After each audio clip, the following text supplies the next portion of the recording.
Buen día, estimados estudiantes. Damos continuidad a este segundo video para la semana 2. Esta es la parte 2, ¿no? En una primera parte ya le había explicado las actividades y queda pendiente también que avancemos nuestros temas respectivos en nuestra asignatura.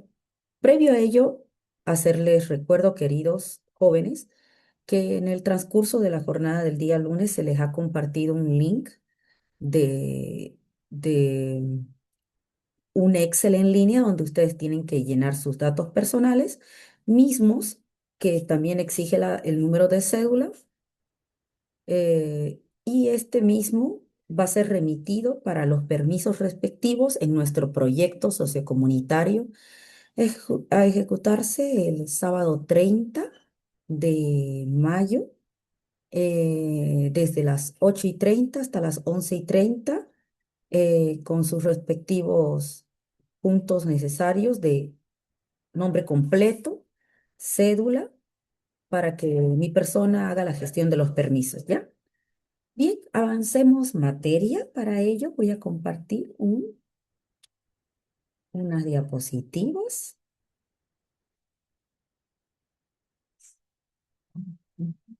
Bien, queridos jóvenes. Con ustedes quiero abarcar estos puntos a continuación, ¿ya? Bueno, primeramente, tenemos que entender qué es comunidad. Con ustedes recorríamos la labor del psicólogo comunitario, también recorríamos algunos aspectos fundamentales para entender la psicología comunitaria y sus orígenes, ¿no? Luego, al abordar algunos casos y reflexionar sobre algunos puntos, es necesario que nosotros hablemos de lo que es comunidad. Entonces, comunidad será entendido, aquí tengo un concepto que resume mucho, que implicará un conjunto de personas que comparten un territorio, intereses, necesidades, valores, costumbres e identidad en común. Y aquí se establecerán relaciones de interacción, de apoyo mutuo, orientadas ¿a qué? A la convivencia y al bienestar colectivo. Desde este punto, la intervención sociocomunitaria o la intervención comunitaria, la comunidad no solo va a ser un espacio geográfico. A veces tú escuchas el término territorio y solo entendés el espacio, ¿no? Es como esa parcela o propiedad. Pensamos que es territorio, pero territorio tiene un significado mucho más amplio, mucho más integral, una visión más integral. Cuando hablemos de territorio, jóvenes, también vamos a hablar, por ejemplo, no solo del suelo, del subsuelo, de los recursos, también vamos a hablar eh, eh, lo que implica la historia que hay detrás de esto. Y esto es algo que han luchado bastante nuestros pueblos indígenas, originarios, campesinos, al reclamar no solo tierra, sino territorio. Un concepto más amplio, más integral de entender esto. Y que quizás nosotros hemos sido bastante limitantes al entenderlo y asociarlo como simples sinónimos. Y esto abarca mucho más, jóvenes. Algo que comprendíamos, por ejemplo, cuando hacemos intervención comunitaria y recurriendo a este concepto de conjunto de personas que comparten un territorio, intereses, necesidades, valores, comprendiendo que territorio es un concepto que requiere una visión integral, ¿no? Necesidades, costumbres, identidades en común, ¿no? Vas a ver tú también que ahí cobra bastante significado. Pueden ser hasta barrios, puede comprender comunidades, pueblos indígenas, puede comprender bastantes elementos que cubren justamente estos puntos. Y algo para que nos quede, por ejemplo, aquí yo te cito algunos ejes. Yo estos ejes que te muestro en pantalla los asocio mucho con las dimensiones de Mavnif. Necesariamente estos ejes son ejes de análisis con relación a comunidad. Por ejemplo, en comunidad hay un eje territorial, ¿no? Decíamos entonces, No solo es ese espacio físico donde conviven, donde se convive, donde este mismo tiene historia, ¿no? ¿Quién recuerda el Parque Isiboro Sécure? ¿Quién recuerda la lucha que, que se dio en su momento con respecto a cómo territorio indígena originario campesino iba a verse afectado por el avance? Entonces, quisiera que recordemos ello para entender y un poquito asociar estos términos a casos específicos que se han vivenciado. Por otro lado, hay la dimensión social. Con ustedes discutíamos bastante, queridos jóvenes, sobre la labor de la psicología social en el desarrollo de la psicología comunitaria.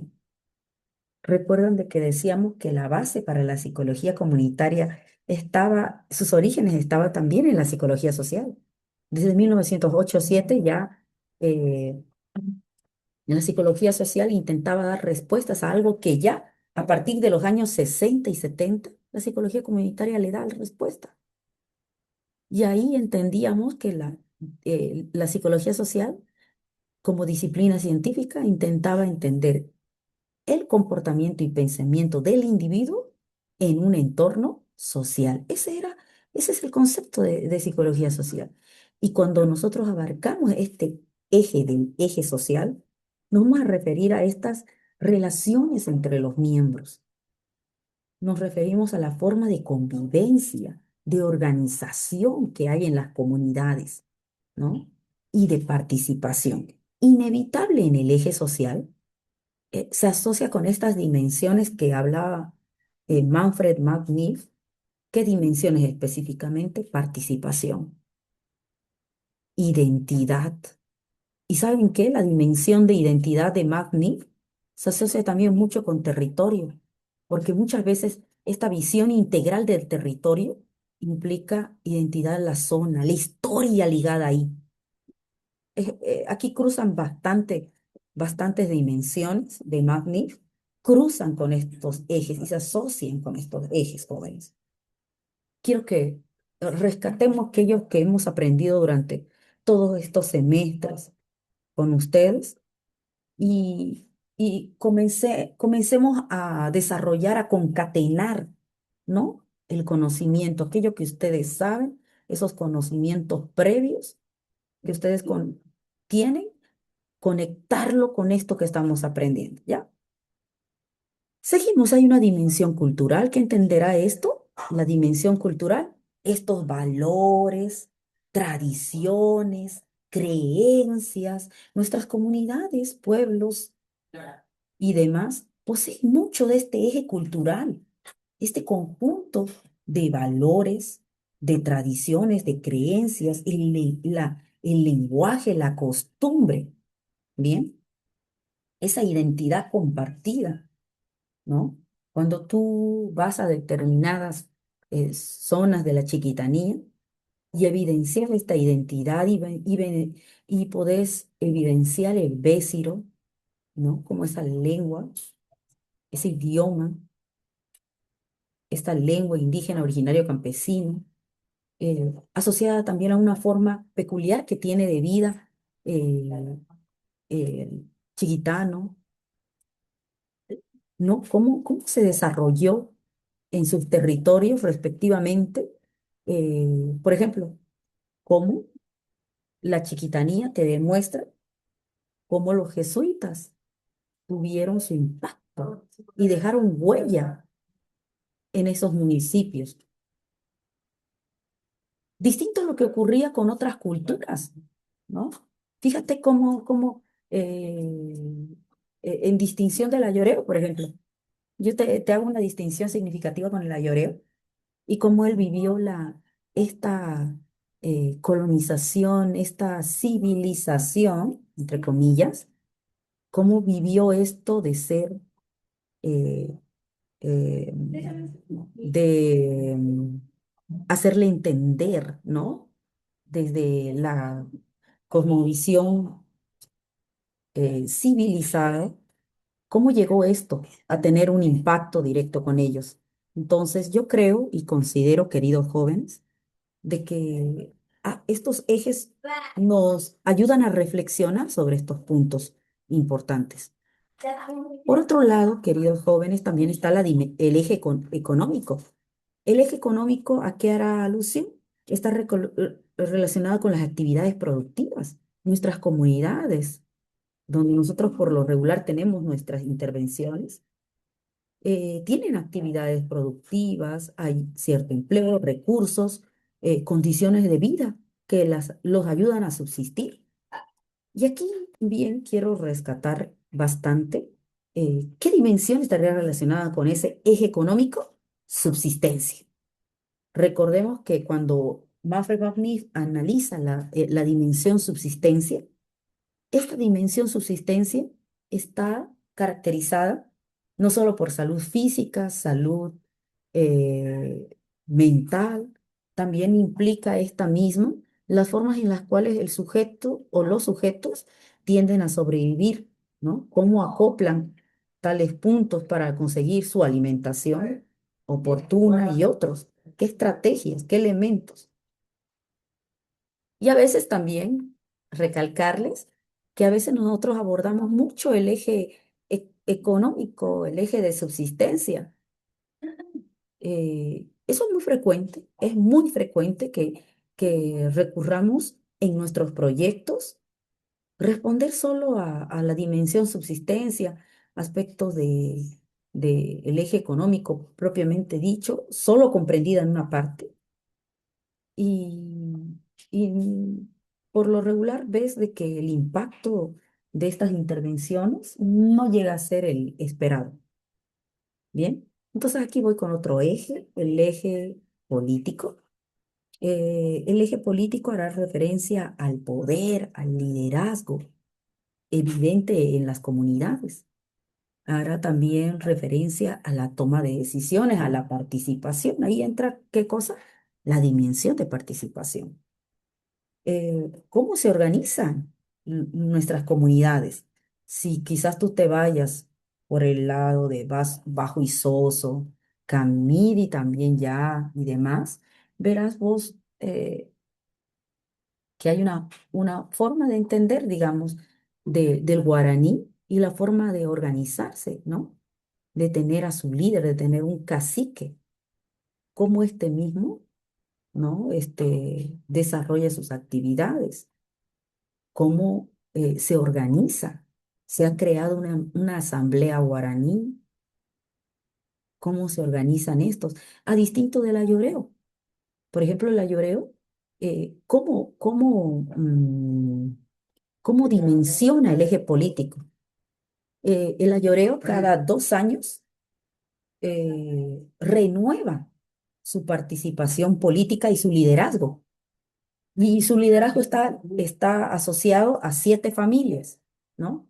Chiqueño, Docepay, eh, Picaneray, ¿no? Y cada 2 años se renueva y emerge un líder de cada familia. Y estas 7 familias rotan el poder. Y eso, fíjate que el pueblo ayoreo era un pueblo que matriarcal. Pero evidentemente vos ves que los líderes del pueblo ayoreo, la mayoría de los caciques que llegan a tener el poder cada 2 años, son hombres. En la actualidad es algo que tú vas a observar. Observa esa diferencia, es distinta a lo que ocurre con el guaraní, ¿no? Y vas a ver que el guaraní se ha visibilizado más.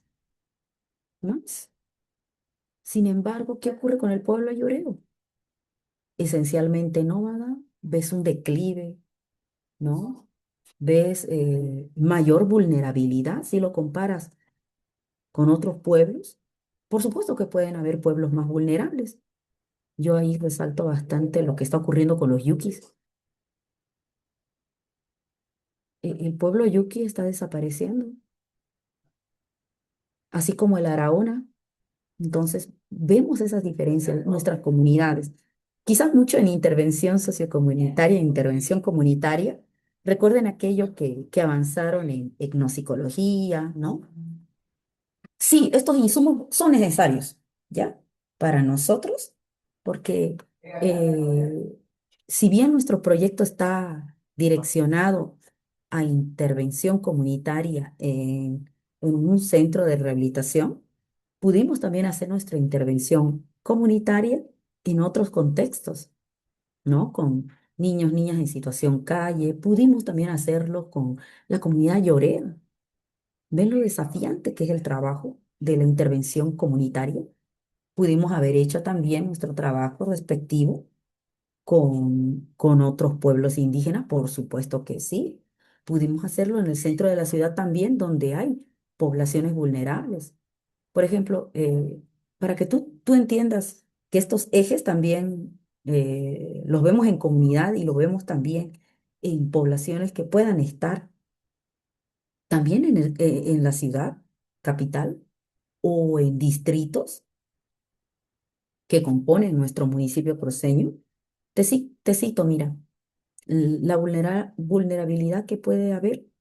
Te, te señalo un ejemplo que es uno de los estudios que hicieron nuestros queridos estudiantes, por ejemplo, con las señoritas que tienden a martillar o coca.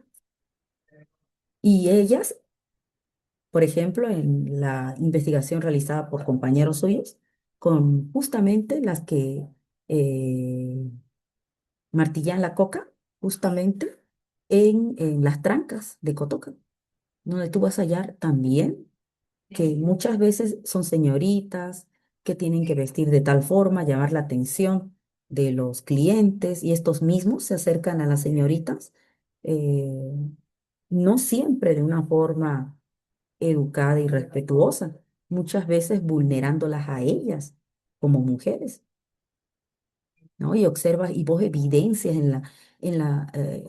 muchas vulneraciones hacia ellas, a su integridad física, psicológica, sexual, justamente por personas que están en estado de ebriedad o personas que tienden a querer propasarse con ellas. Hay una vulnerabilidad, hablamos de un grupo que cumple ciertas características, que tienen características en común. En estas son señoritas, entre algunas menores de edad, jóvenes, que se exponen a altas horas de la noche en un trabajo en el cual implica la venta de coca y otros añadidos en las trancas y ellas vulnerables a lo que pueda ocurrirles con sujetos que vienen en estado de ebriedad o vienen a propasarse con ellas, justamente hallándolas a altas horas de la noche. Entonces quiero nuevamente recalcar de que la vulnerabilidad, muchos autores nos dicen, cualquiera de nosotros puede ser en un momento determinado vulnerable a alguna circunstancia. Y coincido bastante en ello. También voy con el otro ejemplo, perdón, el otro eje que es el eje psicológico subjetivo. Y esto va muy asociado con ¿qué dimensión? La dimensión subsistencia, donde está salud mental, y también va con afecto, ¿no? Recordemos con ustedes muy bien de que en comunidades también puede verse o vivenciarse esto de, si bien, mm, por ejemplo, el sentido de pertenencia, bueno, en comunidades vas a ver mucho este sentido de pertenencia, ¿no? El hecho de que la comunidad, algo que le ocurra a un miembro, eh, la comunidad puede convertirse en una comunidad de apoyo, puede generar redes interesantes, pero también en otros casos suele ser bastante cuestionado. Por ejemplo, algo que siempre nosotros vemos, el sentido de pertenencia de la Lloré, y perdón que nuevamente lo resalte, pero me es muy rico explicarlo. Por ejemplo, es interesante cómo, digamos, les pongo un ejemplo, que puede ser que alguno de ustedes diga que, bueno, es un poco extremo el ejemplo, pero es real. Cuando un miembro de la comunidad, por ejemplo, Lloreda, ocurre en algunos casos, se genera un robo no sé, por ahí alguien en un micro estaba con su celular y justo alguien de la comunidad le jala el celular, una llorera. Este mismo se esconde en la comunidad. Vas a ver que ocurre esto. Ocurre el robo y este mismo va a esconderse, entrar a la comunidad. Y si tú quieres ir a recuperar tu equipo, recuperar tu equipo de celular y deseas entrar en la comunidad, te recomendaría que no lo hagas, porque muy probablemente no hayas la respuesta que quieres ni el apoyo necesario, ¿no? A menos que tú tengas una buena relación con la comunidad, con el líder, con el cacique, y este medie para poder ubicar a la persona. Por otro lado, no. ¿Qué va a hacer la comunidad? Resguardarla, resguardar al sujeto, ¿no? A pesar que éste ha cometido un improperio, pero va a cuidar a su gente. Y eso es lo que ocurre muy comúnmente en comunidades, ¿no? En algunas comunidades.